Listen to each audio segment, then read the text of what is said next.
मु actually diploma engineering करथली electronics and telecommunication रे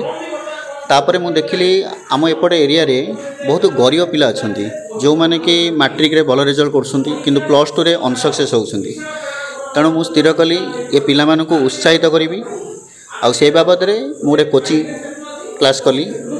भुवनेश्वर कटक भल सार मानकु डकैकी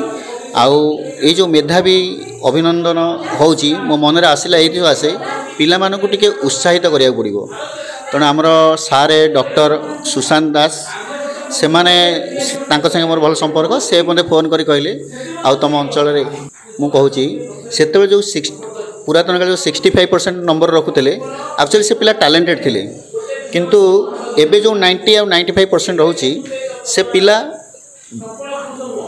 बेसी कोचिंग रो सुविधा पाउछंती किंतु सेते बेले कोचिंग रो सुविधा नथला पिला मन को पढ़ुले। आपन देखिबे पुरातन पिला जो 65% रखुछन से जने भलो ब्रेन स्पेशलिस्ट भलो आईएएस हेइछंती 65% रखी मैट्रिक रे ता रीजन होउची से मानकर क्रिएटिविटी थिला। क्रिएटिविटी कौन ना से माने निजे मन को पढ़ी कि मन को बुझी पढ़ुले किंतु एबे कौन होउची अधिकांश पिला ऊपर प्रेसराइज करा होउची गोटाई जिनिस को 10 थर 15 थर अधिका टाइम पढ़ुछंती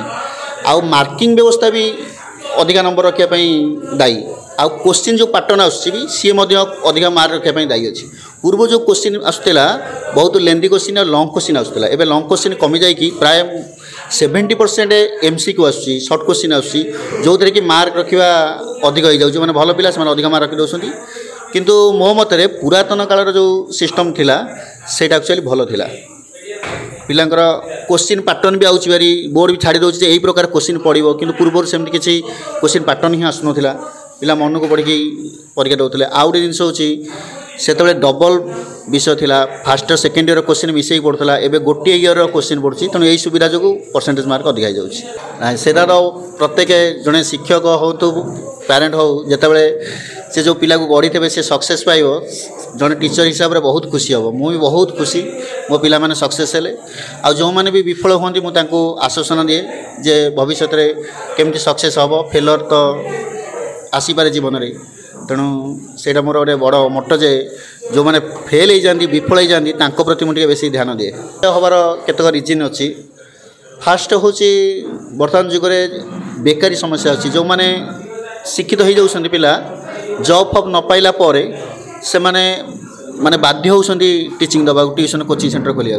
किंतु एटा जहाँ भी कि परिवार चलो तेणु किसी पैसा से दौरान तेणु जो व्यवसायिक जो मैंने सेटा भल गोटे जिनस दृष्टि भल कारण बर्तमान जुगे आप देखु 90% पिला डिपेंड होती ट्यूशन उपर ट्यूशन कोचिंग सेंटर उपर कारण गोटे अप्रिय सत्य कथा कहबी आम ओडिशार गवर्नमेंट कॉलेज रे पाठ पढ़ार मान न्यून होती आपण गवर्नमेंट कॉलेज जातु बिना ट्यूशन रे यदि अधिकांश पिला 9% रखीदे आप खोजतु से पिला बाइट नियंतु देखिए बहुत क्वचित बाहर 1% बाहर संघर्षमय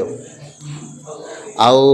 ये संघर्ष भितर गोटे गरीब बोली गोटे जिनिस अच्छी सी भी बहुत बाधा दिए सफलतार तेणु से पिला माने न हारिकी जीवन में आप जानते जो मैंने बेसी स्ट्रंग कहती से बहुत संघर्ष करके आसिक स्ट्रंग होता तेणु से उपदेश देवी से न हारिकी कठोर परिश्रम करूँ। आजिका डेट्रे ट्यूशन नहेले भी जो मोबाइल रे यूट्यूब रे बहुत डाउट क्लियर जिनस सार मान दौरान फ्री ऑफ कॉस्ट भी केते चैनल दौरान ताको अध्ययन करके गोटे पिला भल सक्सेस हो पार आउ आमर जो कोचिंग सेंटर अच्छी जो मैंने गरीब पिला फ्री ऑफ कॉस्ट रे आम कोचिंग दौचु।